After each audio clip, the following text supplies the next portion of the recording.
Hello दोस्तों, आज बात करते हैं दिल्ली पुलिस कांस्टेबल की कट ऑफ के बारे में। तो सबसे पहले मैं आपको ये बात बता दूं, अगर आपने अभी तक अपनी आंसर की नहीं देखी है तो देख सकते हैं एसएससी ऑफिशियल साइट पर जाके। और आज हम कट ऑफ के बारे में बताऊंगा आपको। तो दिल्ली पुलिस कट ऑफ के सबसे महत्वपूर्ण बात यह है कि आपका एग्ज़ाम कौन सी शिफ्ट में हुआ था।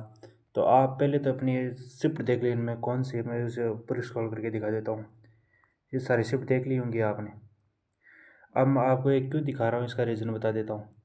अगर आपका हार्ड शिफ्ट में एग्ज़ाम था, मतलब जैसे मैं बाद में बताऊँगा, आप एक बार सोचा हार्ड शिफ्ट में एग्ज़ाम था तो आपके 5 से 6 नंबर बढ़ेंगे। लेकिन आपका अगर इजी शिफ्ट में एग्ज़ाम था तो आपके 5 से 6 नंबर माइनस हो सकते हैं, और उससे भी ज़्यादा। अगर आपका मीडियम शिफ्ट में था तो आपको नॉर्मलाइजेशन से कोई लेना देना नहीं है।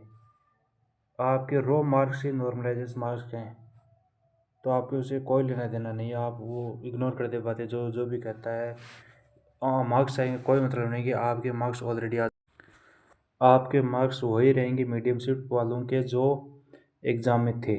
मतलब आपने जो स्कोर किया है, रो स्कोर किया है, वही आपके नॉर्मलाइजेशन होंगे। एक दो इधर उधर हो जाए उसका पता नहीं। तो अब मैं बताता हूँ, देखो आप ध्यान से देखना।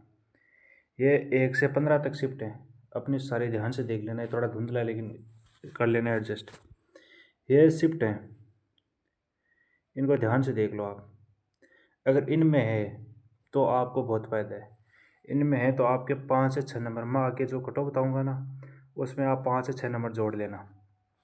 सभी जोड़ देना, मतलब 5 से 6 नंबर जोड़ के चलना आप। लेकिन अगर आपका एग्ज़ाम इन शिफ्ट में है, मतलब 29 से लेकर 43 वाली शिफ्ट तक है, तो आप ऑलरेडी 5 से 6 नंबर नेगेटिव करके चलना। बीच में एक और है, जैसे आपके 40, 48 से 55, 56 ये इनका एवरेज मार्क्स है। अगर आपके इनमें एवरेज मार्क्स से बहुत ज़्यादा, जैसे 20 नंबर ज़्यादा है, तो आपके नेगेटिव एक या पॉइंट कुछ होगा, 5 नंबर नेगेटिव नहीं होंगे। लेकिन अगर आप जितना एवरेज स्कोर के निकट रहोगे उतना आपका नेगेटिव ज़्यादा होगा। इसमें ये भी फैक्टर, ये भी ध्यान रखना।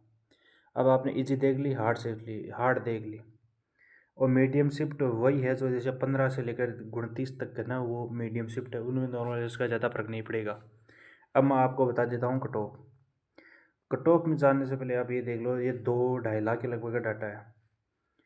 ये 65 से ऊपर देख लो, ओबीसी और जनरल के लिए लगभग 20,000 बच्चे हैं। 65 से ऊपर, 70 से ऊपर 8,000, और 39,000 हैं 65 से ऊपर बच्चे। आप इनको गौर करके देखना। अब मैं आपको आगे दिखाता हूँ। मेल का देख लो पहले। मेल का है 65 से ऊपर 35,143 बच्चे। 18,000 ओबीसी के हैं, यूआर के 4,000 हैं, एडब्ल्यूएस के 7,000 हैं। इनको देख लेना आप। ये फीमेल के देख लेना।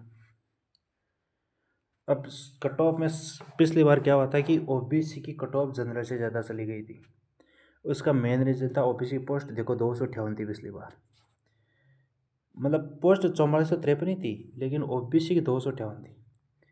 अब की बार देखो आप, पोस्ट तो उससे कम है, 4408 ही है, लेकिन ओबीसी की देखो 967 है।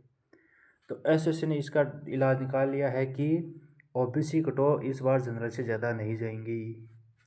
चाहे कोई कुछ भी कहे, लेकिन जनरल से ज़्यादा ओबीसी कट ऑफ नहीं जाएगी। इसका बंदोबस्त कर दिया है पूरा। अब आगे बढ़ते हैं। ये पिछली बार मेल की कट ऑफ गई थी। मेल की बता रहा हूँ एक बार, डीवी के लिए और ये फाइनल के लिए कितने का गैप रहा था। ये फाइनल कट ऑफ या डीवी मार्क्स, तो आप इनमें देखो यूआर का 3, ओबीसी का 0 पॉइंट। तो आप ये मत समझना कि मेरे तो कट ऑफ से 2-3 नंबर ज़्यादा है, मैं क्या रनिंग करूँ, फाइनल में रह जाऊँगा। ऐसा बिल्कुल नहीं होगा। अगर आपके 2 नंबर भी ज़्यादा हैं तो आप फुल तैयारी करोगे कि देखो 2 नंबर का भी गैप नहीं है। अगर आप तैयारी करोगे, रनिंग पास हो, रनिंग में बच्चे पास नहीं होते हैं, बहुत ज़्यादा फेल होते हैं, मतलब पॉइंट परसेंटों में पास होते हैं, ज़्यादा पास नहीं होते। इसलिए आपके 1 या 2 नंबर भी है तो आप फुल चांस है कि आपका सिलेक्शन हो जाएगा। इसलिए कतई नहीं समझे अपने आप को कम कि मेरे कम मार्क्स है, मैं फेल हो जाऊँ, नहीं होंगे आप फेल। अब आगे बढ़ता हूँ मैं आपको। ये कट ऑफ है देखो फाइनल। यूआर की 68 से 70, ये नॉर्मलाइज मार्क्स बता रहा हूँ। मैंने बताया था ना, इजी शिफ्ट में तो आपके, हार्ड शिफ्ट में तो आपके 5 से 6 बढ़ेंगे, एज में 5 से 6 घटेंगे और एवरेज के जो जितना दूर है उतना कम घटेंगे, एवरेज के जो जितने ज़्यादा दूर है उसके बढ़ेंगे। इस हिसाब से मैंने ऊपर बताया था, ऊपर देख लेना। 68 से 77 आपके नॉर्मलाइज मार्क्स बता रहा हूँ, अगर है तो आप ये मैं ऐसे तो पीटी मतलब फिजिकल के लिए बता रहा हूँ, लेकिन फाइनल भी 1-2 नंबर मुश्किल से बढ़ सकती है अगर बढ़ेगी तो, वरना नहीं बढ़ेगी।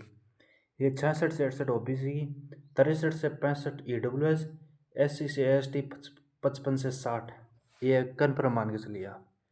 1-2 नंबर का फर्क हो सकता है, वो सभी में होता है, ऐसे कोई महात्मा कोई नहीं है यहाँ।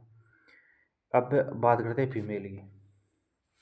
फीमेल की तौर पर यूआर की 60 से 65, ओबीसी की 58 से 67, 58 से 60, एससी और एसटी ईडब्ल्यूएस की 2-2, 3-3, 2-2, 3-3 कम करके चल लो, इतना ही, कोई ज़्यादा फर्क नहीं पड़ेगा।